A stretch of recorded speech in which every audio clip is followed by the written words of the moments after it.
가장 짧은 시간에 성공했고 가장 짧은 시간에 사라지고 있는 프랜차이즈 업계 불운의 아이콘, 일명 대만 카스테라.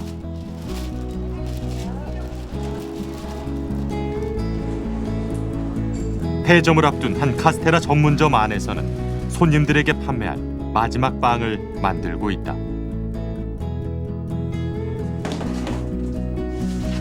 카스테라 가게를 연 지 겨우 5개월 만에 문을 닫게 된 것이다.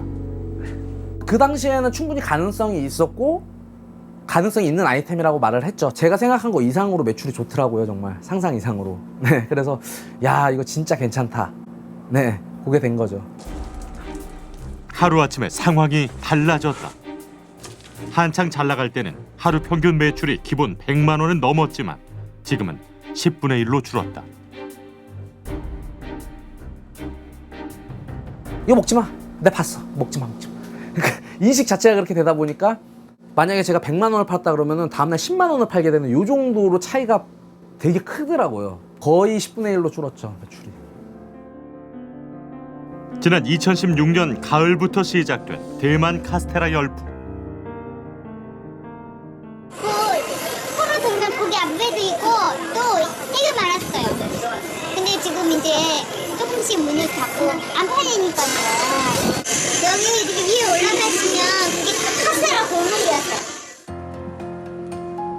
인천의 한 거리에는 300m도 안 되는 골목에 카스테라 가게가 무려 9곳. 하지만 그중에 벌써 절반이 문을 닫았다. 일부 대만 카스테라에 사용되는 재료와 만드는 과정에 문제가 있다는 한 고발 프로그램 방송 직후 인기 가도로 달렸던 카스테라는 매출 하락이라는 폭탄을 맞은 셈이다. 초기 투자했던 금액은 평균 3천만 원. 사실상 투자 비용 회수는 불가능한 상태다. 돈이 없는 사람들이 뭐라도 해볼까 싶어가지고 시작을 했는데 여기 안에 그렇게 나쁜 거 들어가는 것도 없고요. 빵 만들 때 당연히 식용유나 버터는 들어가잖아요. 돈이 있던 사람들이 뭘 이걸 시작하겠어요, 솔직히. 다 빚으로 시작해서 그것도 회수 못해가지고 다 빚만 주고 사는 건데 그래서 정말 살고 싶지 않은 사람도 많을 것 같아요. 대부분의 대만 카스테라 매장은 프랜차이즈 가맹점이다. 경기도의 한 카스테라 가맹점. 1시간에 1개씩 빵이 나오던 오븐이 멈춰 있다. 지금은 아예 그냥 이렇게 창고처럼 이렇게만 쓰는구나. 네. 바닥이 따뜻해요. 네. 이것도 그냥 이렇게 올려놓는 선반으로 쓰시네요. 이 세 개가 쉼없이 돌아가야 되는데. 가맹점주는 아예 다른 메뉴로 갈아탈 준비를 하고 있다고 했다. 우리보다 다들 더 빨리 문을 닫고 이제 다른 집 품목으로 다들 뭐 소세지집으로 바꾼 집도 많고 핫도그 또 아까는 뭐 치즈 케이크라는 거 하라고 또 까베기도 하라고 전화가 문제. 한때 대만 카스테라 프랜차이즈는 본점만 17개, 전국적으로 400여 개 매장이 우후죽순 생겨났다. 대만 카스테라의 몰락, 여기에는 지나치게 많은 매장이 동시다발 생겨난 것도 한몫했다는 지적이다. 우리 같이 이렇게 좁은 나라에서 단기간 내에 특정 아이템, 특정 브랜드가 단기간 내에 이렇게 팽창하는 현상은 그 브랜드뿐만 아니라 그 아이템의 멸종과 그 아이템을 하는 가맹점주들의 실패로 이어지는 너무나 당연한 규결이거든요. 지난해 프랜차이즈 신규 개점수 1,502개, 폐점수 882개였다. 15곳이 문을 열면 그중 8곳이 문을 닫은 셈이다.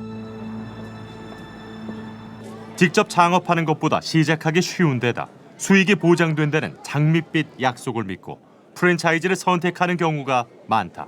예를 들어서 이게 100만 원을 판매하고 월 3,000원 판매한다고 가정을 했을 적에 한 700에서 800 정도. 매일 100만 원 보시면 900 정도 되셔요. 110 정도 넘어가면 1000만 원 보시면. 본사가 관리를 철저히 하기 때문에 초보자도 성공할 수 있다며 가맹점 개설을 적극 권한다. 대신에 저희가 이제 단체로 많은 양을 하다 보니까는 아무래도 가격이 좀 싸고 그만큼 저희는 계속 품질을 보증하고 유지하고 정말 그 계속해서 오랫동안 공유하실 수 있는 아이템으로 저희가 만들어드릴 자신감이 있습니다. 안정된 수익 보장, 성공의 지름길이라 믿었던 프랜차이즈의 배신. 대한민국의 프랜차이즈는 여전히 황금알을 낳는 거위일까? 서울 강남의 한 생과일 주스 전문점. 생과일 주스 붐이 대한민국을 강타한 작년 8월, 전성희 씨도 가게를 열었다. 한 달 500만 원에서 1000만 원까지 벌 수 있다는 이야기에 1억 7천만 원을 투자했다. 그녀에게 프랜차이즈 가맹점은 처음이었다. 노후에 좀 이걸 하면서 안정적인 생활을 해야겠다 그 생각을 하고 이제 바꾸려고 그렇게 해서 하게 된 거죠. 근데 그런 와중에 이 대표를 만나갖고 자기 이렇게 하니까 이거 하면 좋겠다고. 본사가 약속한 순이익은 월 800여만 원. 큰 규모의 물류센터가 있어 신선한 재료 공급은 물론 매출이 잘 나오지 않으면 다양한 메뉴를 개발해 이익 창출을 해주겠노라고 약속했다. 그런데 뭐 수박 하나도 처음에는 조금 크고 괜찮은 거 오더니 조금 한 달 정도 조금 지나니까 좀 제대로 안 되고 비싸기만 하고 수리하거나 또 뭐 필요한 거 있으면 얘기할 창구가 없는 거예요. 심지어 뭐 전기담하고 뭐 나가든지 뭐 칠 벗겨진 거부터 지금 1년도 안 됐는데 문제점이 많잖아요. 영업을 시작한 직후 사고가 일어났다. 이게 선이 뒤에 이렇게 엉망으로 엉키고 설키고. 이게 요 뒤에 이렇게 돼 있었다는 얘기세요? 네. 그리고 지금 저쪽에도 또 보면은 여기가 이렇게 녹았네요. 네, 그렇게 그게 타고 지지직 타고 있어. 전기 배선 공사의 하자로 불이 났다는 것이다. 본사의 도움은 받지 못했다. 게다가 설치된 후드도 작동되지 않았다. 터무니없이 작은 크기의 팬이 설치된 것이다. 내려온 게 아니라 어머님이 다 직접 준비해서 제가 장봐 온 거죠. 다 장방 오신 거고 손질은 다 어머님이 다 네, 여기서 다 하는 거죠. 해놓으신 거고. 모든 게 다 뭐 작은 일이나 뭐든지 다 본사가 뭐 크게 이렇게 알리해준 게 없네요, 거의. 크게 없는 게 아니라 아예 없죠. 아예 아무것도 안 되는 거죠. 아유, 열불나죠. 다시 통화 안 하고 싶죠. 쏘은 게. 지금 와서 돌아보면 입만 열었다면 다 거짓말이었으니까. 약속했던 재료 공급도 메뉴 개발도 없었다. 매출은 떨어졌고 수익은 마이너스였다. 매달 나가는 임대료만 500만 원. 스스로 살 길을 찾아야 했다. 그래서 임시방편으로 김밥과 어묵을 팔기 시작했다. 인건비조차 나오지 않아 그녀는 요즘 하루 14시간씩 일하고 있다. 최근에는 건강마저 잃었다. 보세요. 여기는 이러지 않았어요. 정상적으로 일했어요. 이거 하면서 이렇게 된 거예요. 이렇게. 많이가 좀 많이 이렇게 네, 더 휘어지시고. 심한. 네. 그 손해를 몇 억이나 되는 손해를 다 입어야 되니까 제가 안 하면 더 손해를 많이 보니까 안 할 수가 없잖아요. 그런데 매장 한 곳만의 문제가 아니었다. 같은 프랜차이즈의 또 다른 매장은 지난해 11월부터 장사를 접었다. 가맹본점 대표의 약속을 믿고 가게를 열었지만 시작한 지 한 달 만에 본사는 약속을 저버렸다고 했다. 근데 실제로 들어왔던 빵이나 뭐 그런 것들이 있었나요? 없었어요. 샌드위치 공급은 안 됐고 또 물류가 안 된 거죠. 그리고 아는 물류로 했는데 그 물류회사는 또 이쪽에서 돈을 안 준다고 해서 저희한테 물건을 안 보내고.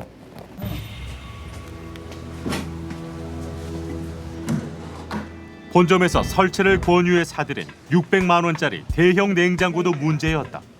새 제품인 줄 알았던 냉장고는 중고였다. 가득 찼었는데 포도부터 수박부터 뭐 바나나 뭐 모든 과일 종류마다 다 있었어요. 저희는요. 사용한 지 4개월도 못 돼 고장이 났고 과일이 썩어 큰 손해를 입었다. 놓치면 너무 아깝다고 나보러 신경 쓰지 말고 자기가 다 알아서 세팅이고 해드릴 테니까 걱정하지 말라고. 오죽하면 저한테 그래서 그 대표가 사장님 복 받으셨다고 나보러 그 정도로 해가지고 시작을 하게 된 거예요. 피해자는 또 있었다. 가맹 본사가 이미 경매로 넘어갈 위험이 있는 건물에 매장 계약을 하게 했다는 것. 적어도 1년은 안전하다고 약속했지만 개업 석 달 만에 경매에 넘어간 것이다. 자기 변호사한테 뭐 알아보고 아무 문제가 없으니 저는 무조건 그런 거 신경 쓰지 말고 장사를 하래요. 주위에서 뭐 이 건물에 대해서 어쩌고 저쩌고 무슨 얘기가 나와도 신경 쓰지 말고 저는 그냥 장사를 하래요. 하지만 법원의 강제 집행으로 하루아침에 모든 것을 잃었다. 그 뒤로 본점 대표와는 연락 한 번 하기 힘들었다고 했다. 장사하지 말아야 할 장소에서 저희가 한 거잖아요. 말만 믿고 충분히 자기네들이 대항력이 있기 때문에 괜찮다 장사를 했는데 실질적으로 이런 서류를 받아보니까 아 우리도 사기를 당한 거고 사기 당했다라고 주위 상가 사람들이 정말 인 줄 알았대요. 갑갑하지요. 답답하고. 그 다른 어떤 것보다도 제가 제일 걱정인 거는 또 다른 어떤 사람이 희생될까 봐. 그게 제일 걱정인 거예요. 제가 아는 사람들이 다 쓰러져 나갔는데 많은 돈을 손해를 보고 그랬는데 또 다른 사람들이 이런 손해를 본다고 생각하면 그걸 막고 싶은 거고. 해당 가맹 본사를 찾아갔다. 피해자들은 본점 대표를 만나고 싶어도 연락조차 쉽지 않다고 했다.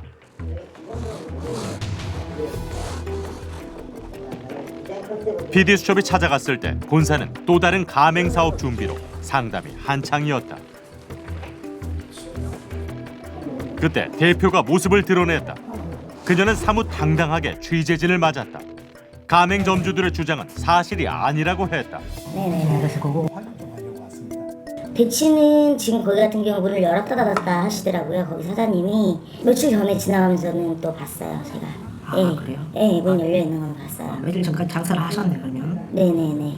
계속 운영을 할 수가 있는 상황인데도 본인이 임의대로 그렇게 해서 이제 문을 닫아버리더라고요. 말도 안 하고 통보도 없이. 건물의 경매로 넘어간 가맹점 역시 사실과 다르다고 했다. 집기를 다 빼서 나가서 장사를 더 이상 할 수가 없었다라고. 아니 집기를 임의대로 뭐 누가 철거하고 할 수 있는 부분은 아니잖아요. 그러면 연락이 왔어야 되는데 연락이 없었어요. 강제 집행을 앞두고 다급한 가맹점주는 끊임없이 연락을 취했지만 본사의 대응은 소극적이었다. 점주의 어려움을 외면한 것은 본사 대표였다. 로드샵 이 세 군데가 사실은 가장 말도 많고 탈도 많은 저기지만 실질적으로 같은 경우 잘 운영을 하고 계세요. 대표는 문제가 있는 한두 개 매장 외에 다른 곳은 관리가 잘 되고 있다고 주장했다. 사실일까? 대형마트에 입점한 나머지 가맹점주의 얘기는 달랐다. 아니 진짜 수익이 하나도 안 나요. 수익이 진짜 안 나고 본사랑도 연락이 잘 안 돼요. 그리고 그쪽에서 지원해 주는 것도 거의 없고 과일 같은 것도 제가 직접 가서 이렇게 제가 떼어오거든요. 지금 열어놓은 거 다수 없어서 운영 중일 뿐이지 곧 브랜드 발견할 거예요. 자기들은 못 받았고 식자재가 제때 오지 않는다. 유통회사에서 다 공급을 해주고 있어요. 여기서 이제 저희가 이제 냉동 딸기, 냉동 망고 이런 블루베리를 이제 받아가지고 창고에서 이제 나가는. 근데 이제 냉동 같은 경우는 또 공급을 해드려야 되는 부분이기 때문에 유통회사에서 이제 받아서 이제 그렇게 진행을 하는 거죠. 유통회사를 통해 사들인 냉동 과일을 보관한다는 냉동 창고를 찾아갔다. 업체 측은 냉동 창고 안을 볼 수 있게 허락했다. 프랜차이즈 대표 말대로 창고 안에는 냉동 과일이 박스채 보관돼 있었다. 이게 그러니까 작년 8월에 들어오고 계속 있는 거네요. 보관 중인 냉동 과일 박스는 모두 120여 개. 사실은 작년 여름 이후 냉동 과일이 외부로 나간 적이 없다고 했다.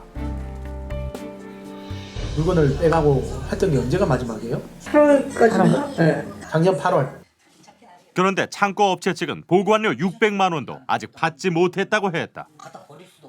별로 없어요. 이거는 많이 갖다 놓다고 그래도 사람 좀 만나 싶을 정도로. 그럼 이제 지금 빼가셔라. 그랬더니 연락이 없어요. 고춧가루야. 저는 저걸 팔지도 못하고 마음대로 치우지도 못하고 집에 가서 먹을 수도 없고. 프랜차이즈 대표는 가맹점들이 겪는 어려움을 점주들의 탓으로 돌렸다. 솔직한 얘기로 잘 되면 다 자기 탓, 안 되면 본사 탓 이런 것들도 없지 않아 있어요. 그리고 실질적으로 본사가 해줄 수 있는 부분들이 있는 거고 가맹점주는 또 그 대신 매장을 운영을 하는 거는 50%는 다 그 매장에 대한 소유권은 다 가맹점주님이잖아요. 그분들이 장사를 못해서 그렇다. 그렇죠. 사업의 성공 실패를 따지기 전에 본사의 관리가 부실했던 책임은 피할 수 없다. 제가 정말 사는 게 아니고 제가 우리 애기 아빠한테 차라리 죽여달라고 그랬어요. 저 이러다간 죽을 것 같으니 그냥 죽여주라고. 매일같이 일어나기가 싫은 거예요. 끔찍한 거예요. 아, 또 일어나면 또 그런 일들이 또 펼쳐지겠지? 나 어떡하지? 정말 차라리 죽는 게 낫겠다. 전 재산을 투자해 새 인생을 준비했던 이들에게 가맹 본점이 저버린 약속은 삶을 나락으로 떨어뜨렸다. 직장 생활도 해봤지만 있는 사람들이 아니잖아요. 우선 서민들이잖아요. 지극히 그런 사람들을 등쳐먹었다고 생각하니까 정말 더 이상 우리 같은 피해자가 나오지 않게끔 이런 사업을 멈춰줬으면 좋겠어요. 그냥 아이템 하나 아무거나 잡고 내가 프랜차이즈 본사할 거야 하고 그런 업체들만 같이 엮어버리면 그냥 본사 되는 거예요. 프랜차이즈 본사하기가 너무 쉬운 지금 시장인 거죠. 그래서 빨리 가맹점을 쫙 열고 그 가맹점포가 성공을 하든 실패를 하든 관계없이 일단 본사가 살아남아야 되니까 적당히 먹고 튀는 거죠. 최근 8년 사이 가맹 본점 수는 4배 증가했지만 가맹점은 2배에 그쳤다. 프랜차이즈는 잘 되는 모델을 쭉 파급하는 모델이잖아요. 그래서 가맹점의 증가 속도가 훨씬 빨라야겠죠. 그죠? 민들레 홀씨처럼 쭉 퍼지는 구조니까. 근데 오히려 그 홀씨보다 민들레에게 그 뿌리가 더 많은 기형적인 구조가 생기는 거죠. 가맹점 모집을 할 때의 약속은 개점과 동시에 사라진다. 낮은 진입 장벽 때문에 너도 나도 쉽게 뛰어들다 보니 책임감 없이 본사 이익만 챙기는 불량 프랜차이즈가 탄생할 수밖에 없다. 한 외식 프랜차이즈 가맹점. 해당 매장의 가맹점주 하정호 씨는 계약 당시에는 미처 알지 못했던 문제를 가게를 열고 나서야 비로소 깨달았다. 2년 반 좀 지난 가게거든요. 외관상으로 봐도 이게 600만 원대의 인테리어처럼 보이십니까? 바닥. 뭐 대리석도 아니고 주방도 마찬가지고. 근데 이게 평당 600 중후반대. 해당 프랜차이즈는 업계에서도 인테리어 단가가 꽤 높은 것으로 알려져 있다. 비싼 만큼 시공은 제대로 된 걸까? 한 인테리어 전문가와 함께 살펴봤다. 기본 인테리어에 주방 설비, 조명까지 더한 공사비는 무려 8,400여만 원. 가격이 지금 25만 원 잡혀 있거든요. 그 중에서도 지금 요 정도 주방에 쓰는 급은 제일 하급.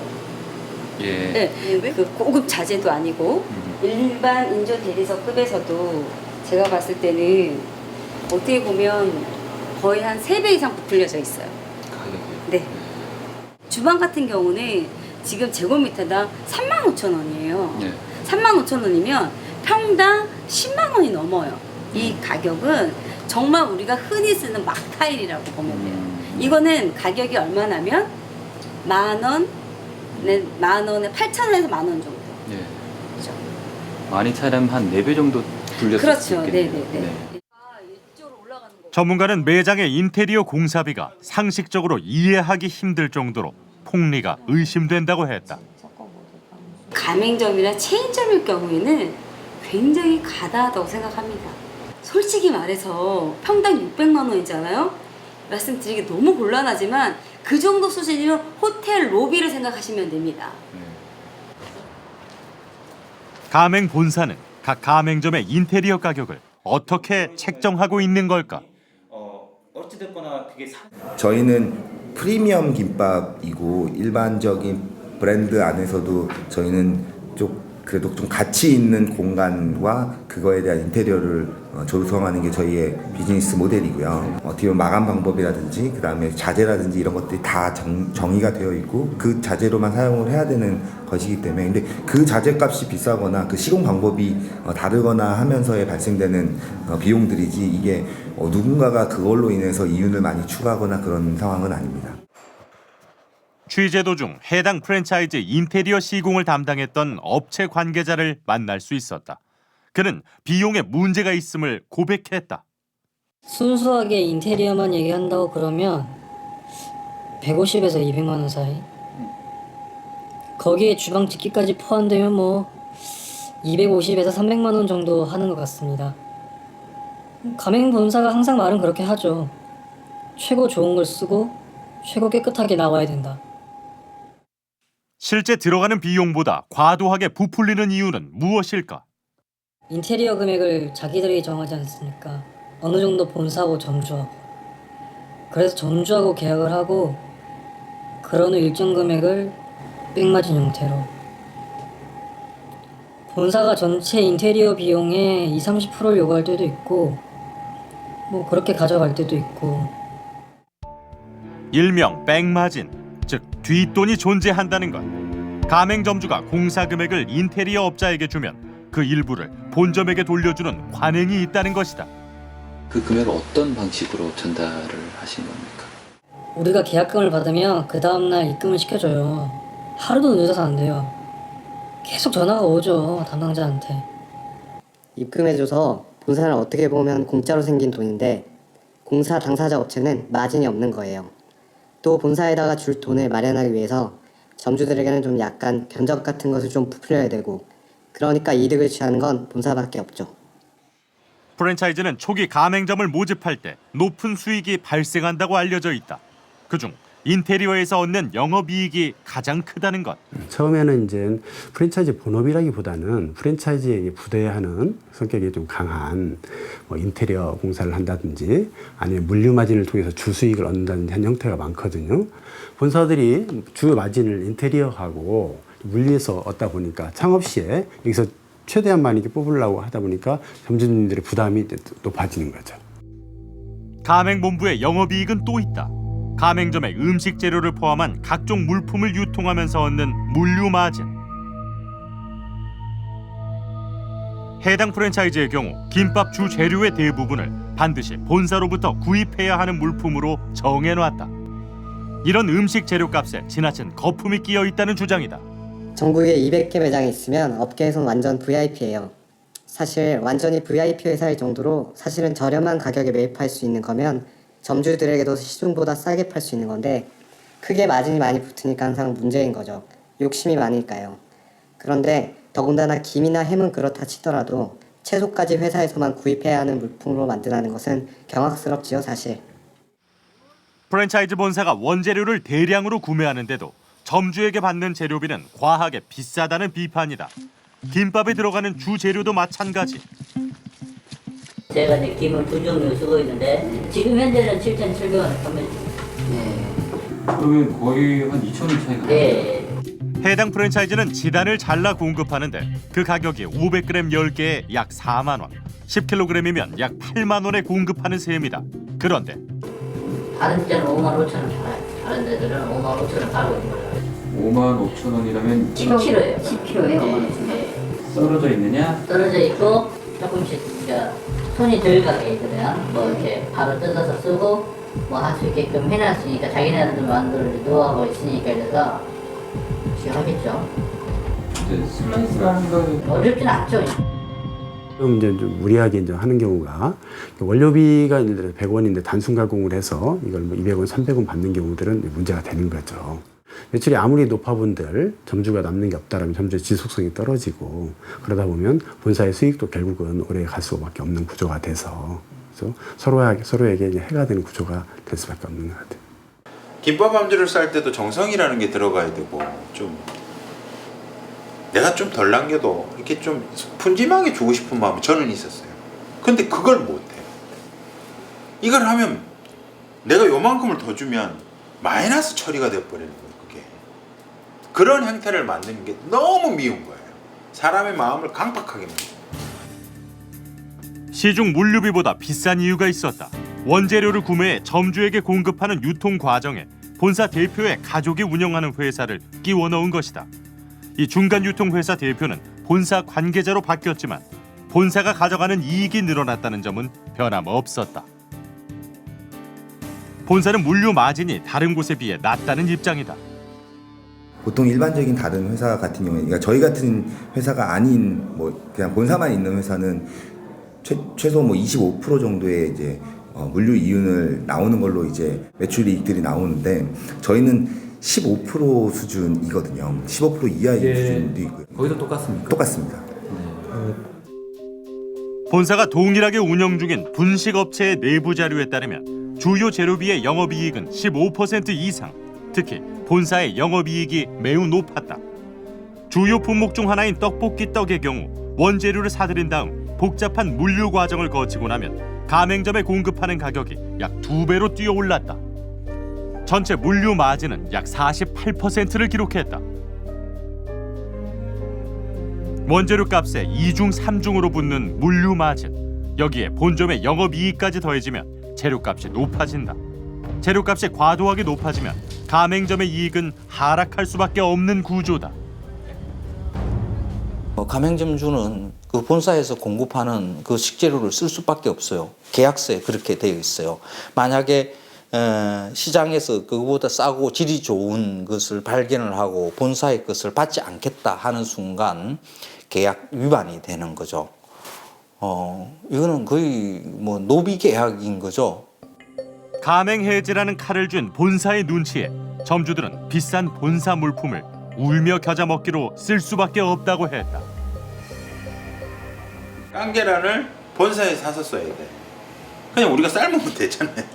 삶아서 까면 되니까. 그게 더 신선하잖아요. 그거 이제 그런 거 몇 개를 안 쓴다고 내용 증명도 아니에요. 예슬 씨가 들고 왔어요. 이러이러한 걸 안 쓰면 차후에 어떠한 처벌도 감수하겠습니다. 심지어 본사가 예고도 없이 하정호 씨의 가게를 조사한 적도 있었다. 날짜가 2016년 3월 15일. 3월 15일. 여기 들어온 게 저희 SC. 옷을 갈아입고 들어온 거. 네. 그때 냉장고 문 열고. 새벽 1시가 채 되지 않았을 무렵 본사 물품이 배달됐을 때 불시 점검을 이유로 본사 직원이 점주도 없는 가게를 뒤졌다. 본사의 물품 외에 다른 것을 쓰는지 확인한다는 이유였다. 뭐냐 도대체. 진짜 황당했어요 그날. 처음에 우리가 협의회를 만들고 했을 때 대화로 풀자 했습니다. 대화로 풀어서 가격 내출권을 합리적으로 좀 낮추고 뺄 건 좀 빼고 대화하자. 가맹점주 중 한 명인 박 사장은 계약 해지까지 당했다. 본사는 간판을 내리라는 가처분 소송도 걸었다. 쌀하고 김치찜을 사입을 했다. 쌀도 덜 썼고 김치찜도 훨씬 덜 썼다. 그래서 요 필요한 수량만큼 안 썼기 때문에 사입했다. 라고 이제 자기들 주장을 하는 거고, 자기들 수량대로 내가 계산을 해보니까 내가 더 많이 시켰어요. 결국 법원은 본사의 가처분 신청을 기각했다. 해당 가맹 본점에 대한 비판 여론이 들끓자 가맹 본사는 재료비 인하를 위해 노력하는 등 가맹점주들의 요구를 일부 받아들여 개선의 의지를 보였다. 과도한 필수 품목을 줄이고 일부 재료비도 인하했다. 173개 가맹점 가운데 90여 곳의 가맹점주들의 모임인 상생협의회 측은 PD수첩에 자신들의 입장을 밝혔다. 본사와의 갑질 프레임 얘기인데 그것은 어찌됐든 간에 작년에 투쟁 개념, 물론 본사 비싼 건 있었기 때문에 이 말씀도 하시잖아요. 맞아요. 그런 건 맞습니다. 그래서 작년 8월부터 저희가 만들어서 지금까지 본사와 대화하면서 문제가 됐던 뭐 식용유 뭐 이런 얘기 많이 나오지 않을까요? 그런 거 다 풀렸습니다. 지금 다 풀려서 지금 권유가 됐고 할 수가 있습니다. 협의로 대화로. 이것이 상생이죠. 그렇지만 또 본사의 어려운 거, 물류를 안 쓰기 때문에 벌어질 수 있는 이 규모를 움직이기 위한 어떤 그 경비 이런 것들이 부족하면 우리도 나름대로 또 협의회원들한테 설득을 해서 해야 되는 게 이게 상생의 모드거든요. 실제로 하도 이제 얘기해서 뭐 식자재를 바꾼다는 어떤 그런 부분에 있어서도 뭐 소통이 안 됐던 부분들도 있었던 게 사실이고요.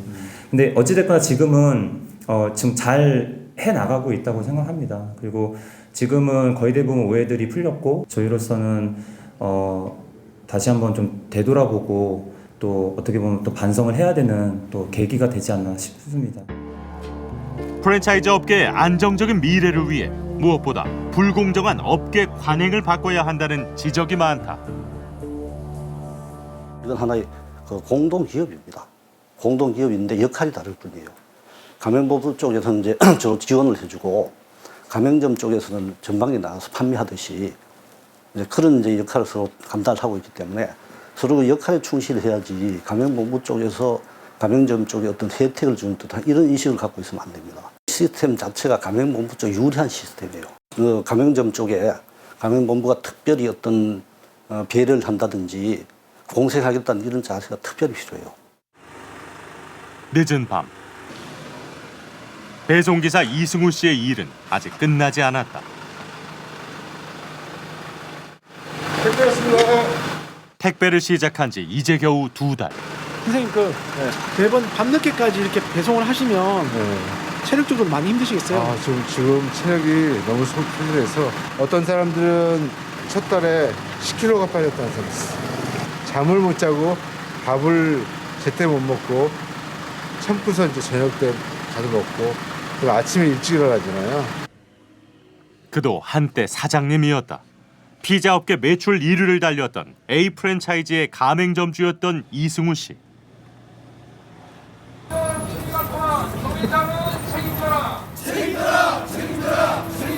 같이 살자 본사도 할인율. 당시 가맹점주들은 프랜차이즈 본사에 광고비 내역을 공개할 것, 치즈 등 재료비 인하 등을 요구했다. 그 일로 이승우 씨는 가맹점 해지 통보를 받았다. 어제죠, 어제 2일날. 2일날은 포스가 끊겼습니다. 그 포스에 보면은 인터넷 선이 있는데 인터넷 선을 끊어놨더라고요. 그로부터 3년, 그의 상황은 나아지지 않았다. 저희가 먹고 살 수가 없어요. 그 정도로 나빠졌어요. 빚이 1,000만 원씩 계속 까지는 상황이었거든요. 제가 마지막 갈 때는. 그래서 빚을 뭐까지 했냐면 제3금융권, 그러니까 사채라고 하는 제3금융권까지 줄였는데도 1,000만 원씩 막 계속 했으니까 적자가 났었으니까. 가맹점 해지 무효 소송은 이겼지만 달라지지 않는 본사의 태도에 결국 10년 동안 일궜던 가맹점을 포기했다. 뭐 이제 화나는 게 뭐 우선이겠죠. 아무래도 이제 아무것도 없이 나왔다고 해야 될까요? 뭐 거의 그런 수준이죠. 그러니까 이제 너무 이제 뺏겼다는 느낌, 그런 게 많고요. 옛날에는 정말 자부심을 느끼고 막 그랬는데 굳이 왜 내가 이렇게 돈을 많이 들여가지고 했을까, 그런 생각이 많이 들어요. 점주에게 불리할 수밖에 없는 프랜차이즈의 굴레를 벗어난 순간 그에겐 4억 원이 넘는 빚만 남았다. 다시 프랜차이즈를 해볼 생각은 진짜 없습니다. 이제 할 생각은 전혀 없고요. 나쁜 프랜차이즈는 진짜 사회의 독이거든요. 그죠? 예. 그런데 여론이 때리고 있지만 안 변하고 있잖아요. 예? 사과를 하면서도 사과 아닌 사과를만 하고 있잖아요. A 프랜차이즈 본점과 가맹점 사이의 분쟁. 2015년 8월에 상생 협약을 맺었지만 제대로 지켜지지 않았다. 이 와중에 본사 회장의 경비원 폭행 사건까지 벌어지며 소비자들의 불매 운동으로 이어졌다. 매출 급락으로 문을 닫는 매장이 속출했다. 가맹점만 고통받는 불공정한 계약 관계에 대한 반발도 거세졌다. 2016년 9월 본사가 상생 협약을 이행할 것을 요구하며 점주들은 무기한 농성을 벌였다. 당시 가장 앞장섰던 이가 바로 이종윤 사장이었다.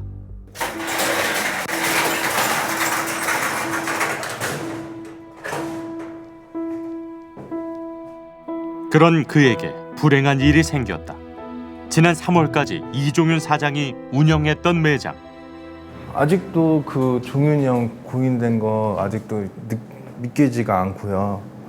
이제 저희가 어제 딱 이제 된 지 거의 이제 한 달 정도 됐거든요. 아직도 뭐 실감이 안 나죠. 이제 가게 딱 오면 카운터 다 변한 게 없으니까 그대로 지금 아무것도 안 만졌거든요. 이 매장이 지금. 그 여기 형이 맨날 아침마다 여기 앉아서 이렇게 노트북 보고 여기서 했었어요. 여기 맨날 앉아서 예, 창가 보면서 예. 여기 맨날 앉아서 가지고 아침마다 커피 한 잔 마시면서 일 보고 했던 거예요. 여기. 지난 3월 14일 가게 위에 있는 숙소에서 그의 마지막 모습이 발견됐다. 동료들과 10년 동안 머물렀던 곳이다. 이 방에서 발견이 됐나요? 네, 이쪽에서 여기서. 그리고 어떻게 있었는데? 그때 이렇게 저희가 지금 치워서 없앴는데 여기 이제 옷걸이 기둥 이렇게 해가지고 이렇게 다 이렇게 만들어져 있었거든요. 행거식으로. 그가 스스로 생을 마감한 것이다. 유서 한 장 남기지 않고 세상을 등진 고 이종윤 사장. 그가 가맹본사의 횡포에 맞서 상생을 위한 피자 협동조합을 만든 직후였다. 피자 문을 열면 계속 적자가 발생하잖아요. 예. 본사는 그냥 매출의 수수료는 이렇게 받아가면서 가맹 사업자주만 뭐 계속 마이너스 나는 거예요. 문을 열면 열수록. 그러니까 형이 어차피 계속 문 열어서 손해 보느니 차라리 다른 거를 한번 해보자. 그래서 이제 종윤이 형이 협동조합이라는 이제 컨셉으로 해가지고 준비했었죠. 사망 직전까지 그는 방송 출연도 활발히 하면서 피자 협동조합을 알리기도 했다. 당시 조합에 참여한 가맹점주는 약 30명. 새로운 매장들도 연이어 개점을 앞둔 시기였다. 가맹점을 그만둔 이후에도 고 이종윤 사장은 A 프랜차이즈의 행태를 비판했고 본사는 명예훼손과 업무 방해로 그를 고소했다. 본사에서 명예훼손으로 고소한 게 종윤이 형이 가장 많이 스트레스를 많이 받았었어요. 맨날 이제 법원에 왔다 갔다 그러고. 게다가 피자 협동조합의 가게 근처에 잇따라 A 프랜차이즈 직영점이 문을 열었다. 이종윤 사장이 운영하던 매장에서 고작 260m 떨어진 곳, 불과 5분 거리였다. 생기는 자리에 그 옆에가 생기는지 저도 잘 이유는 잘 모르겠어요. 누가 봐도 보복 출연 같다고 생각하지 않을까요? 피자 옆자리에 생기는 거는. 다른 동료 매장도 같은 상황이 벌어졌다. 60m밖에 떨어지지 않은 가까운 거리에 A 프랜차이즈 직영점이 들어섰다. 성인 걸음으로 고작 1분도 채 걸리지 않는 위치였다. 자신이 아닌 동료의 매장까지 타격이 생길까 싶어 이종윤 사장은 심리적 압박에 시달렸다고 했다.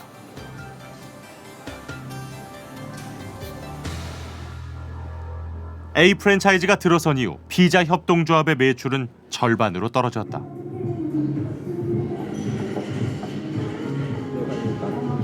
키는 원래 저희가 16,000원인데 9,900원 행사하고 있거든요, 메뉴. 그러니까 저희가 다른 피자에서 아예 20%가 할인 적용이 돼서 나오거나. 전체 가격? 네네, 피자나 이런 거 다 할인해서 나오고요. 저희는 좀 다른 매장 다르게 운영을 하고 있어가지고. 새로 생긴 직영점은 A 프랜차이즈의 타 매장보다 20%포인트 할인된 가격에 식사 등 새로운 메뉴도 다양했다. A 프랜차이즈 본사가 의도적으로 출점했다는 의혹이 있었다. 본사에서 보면은 눈에 가시가 될 수도 있는 입장이죠. 저희가 눈에 가시처럼 보이겠죠. 피자 가서 열심히 회의 참석하고 싫은 소리 하고 왜 저렇게 해요? 왜 이렇게 해요? 따졌던 부분에 있어서는 그때 당연히 해야 할 일이라고 저는 생각을 했어요. 그 싸움의 끝은 어떨까요? 싸움의 끝이요? 계속 쭉 간다면 제가 문 닫는 걸로 끝나지 않을까 싶어요.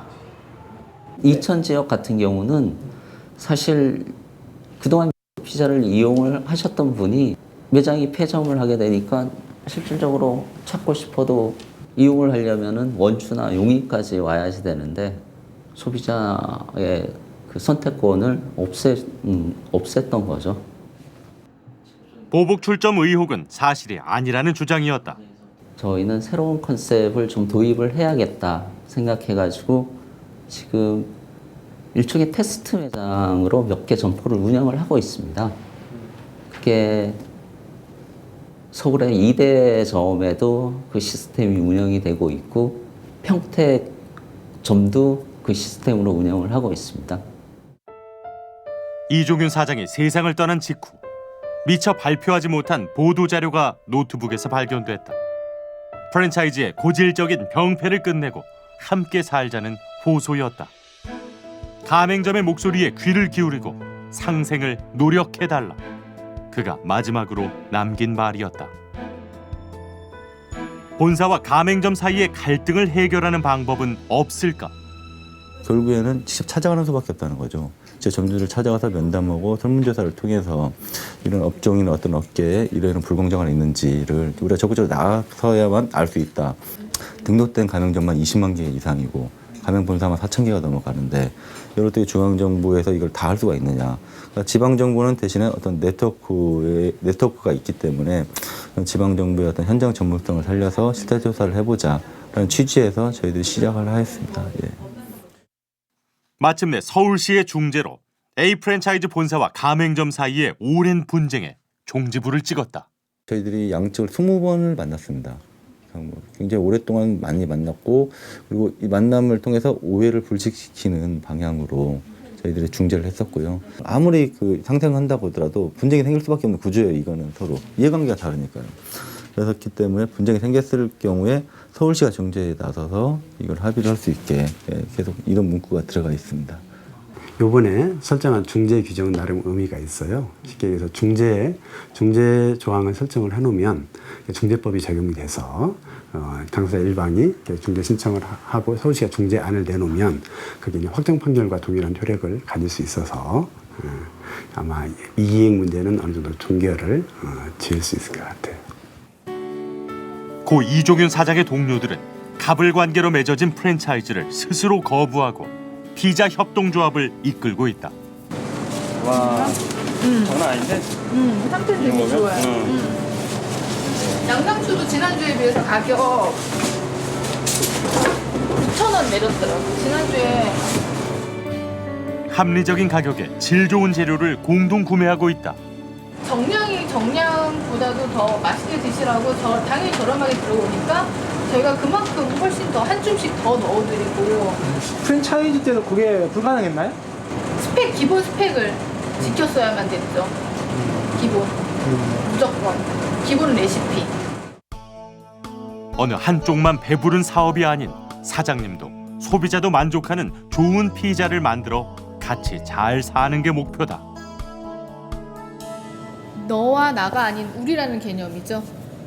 너는 너고 나는 나 이게 아니라 우리라는 개념으로 아무래도 같은 점주들끼리 열심히 해서 같이 잘 먹고 잘 살아보자라는 게 진짜 밥 먹고 살기 위해서 저희는 이걸 선택한 거기 때문에요. 그게 저의 가장 큰 목표예요. 프랜차이즈가 곧 모든 것을 해결해주는 도깨비 방망이가 아닙니다. 프랜차이즈는 또 그 프랜차이즈 본사를 운영하는 창업자의 비즈니스 모델이자 그 가맹점주가 됨으로 인해서 어떤 좀 안정적인 수익 모델을 올리고자 하는 가맹점주의 시각이 같이 있는 건데, 이 전체를 보는 눈을 가지고 프랜차이즈 시장을 접근한다면 적어도 나쁜 프랜차이즈로 인한 허무하게 피해자가 되는 것은 막을 수 있다라고 저는 보여집니다. 가맹사업법 1조에 따르면 가맹 본사와 가맹점은 갑을이 아닌 대등한 지위라고 규정하고 있다. 갑도 을도 우리라는 인식을 갖는 것이 모두가 함께 잘 사는 유일한 답이다.